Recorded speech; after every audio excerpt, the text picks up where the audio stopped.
U.S. commemorates 9/11, thousands expected at Ground Zero while the U.S. contends with the destruction caused by two ferocious hurricanes in 3 weeks. Americans also are marking the 16th anniversary of one of the nation's most scarring days.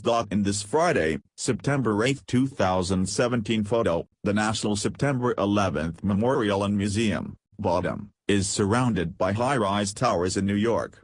The new towers are WTC 1, second from left, WTC 7, third from left, WTC 3, second from right, and WTC 4, right. Monday will mark the 16th anniversary of the terrorist attacks. AP photo, Mark Ledney, The Associated Press. By Jennifer Belts, Associated Press. New York, AP. While the U.S. contends with the destruction caused by two ferocious hurricanes in 3 weeks, Americans also are marking the anniversary of one of the nation's most scarring days.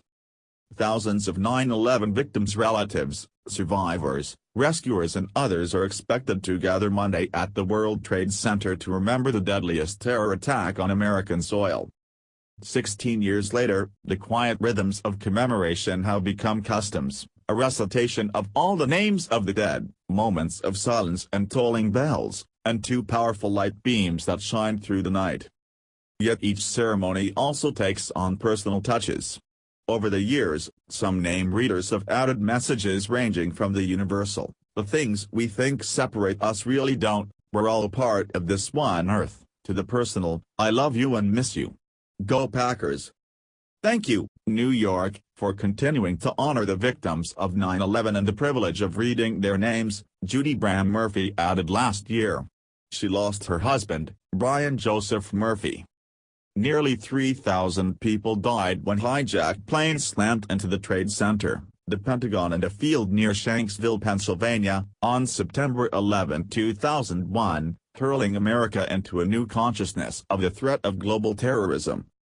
President Donald Trump, a native New Yorker observing the anniversary for the first time as the nation's leader, is scheduled to observe a moment of silence at about the time the first airplane hit.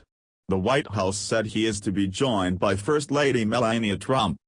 He also planned to participate in a 9/11 observance at the Pentagon. Defense Secretary Jim Mattis and General Joseph Dunford, chairman of the Joint Chiefs of Staff, are hosting a private observance for victims' relatives there at 9:11 a.m. Monday. After the names are read at that ceremony, there's a public observance, with the wreath-laying and remarks. Vice President Mike Pence and U.S. Secretary of the Interior Ryan Zinke are scheduled to deliver remarks at the Flight 93 National Memorial near Shanksville.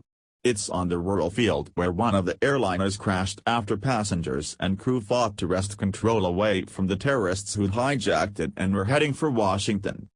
Construction continues at the Shanksville Memorial, where ground was broken Sunday for a 93-foot, 28 meters, tall tower of voices to honor the 33 passengers and 7 crew members who died. The ceremony made the waterfall pools and lines of trees on the National September 11th Memorial Plaza strives to be apolitical. Politicians can attend, but since 2011, they haven't been allowed to read names or deliver remarks.